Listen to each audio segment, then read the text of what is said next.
Айттым мен саған. Боксқа ма, тайкондоға бір жерге бару керек еді. Ұруды болмаса да хотя бы тозуды үйренетіндік. Не болды енді мына көзің? Жаман ұрыпты да, бұл зорлық, зомбылық деген бітпейтін болды ғой бұл. Ей, еркек емес, ез. Тебу керек еді көзіңнен.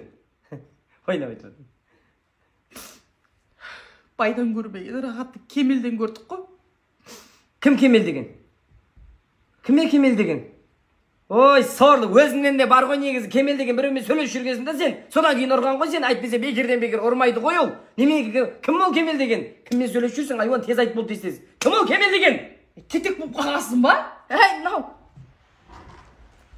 Не істейміз? Жылап отыра бермей тамақ жейік та, сорба анаяқта қайнап тұр, ішінде ет тұр. Не қыламыз? Қамыр саламыз да, ана Кемелдің несін саламыз, лапшасын салып жейміз ба? Лапшасы жақсы бұның, жаңда жабыспайды да бір-біріне ше. Езілмейді да. Иә, езілмейді, жақсы. Осыны салсай. Қарын ашып кетті. Бәсе мен не айқайлап кеттім деп қоям. Осыны саш. Грезді ғой бұл міне.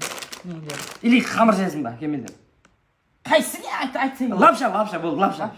Labidan pardozdan netayman.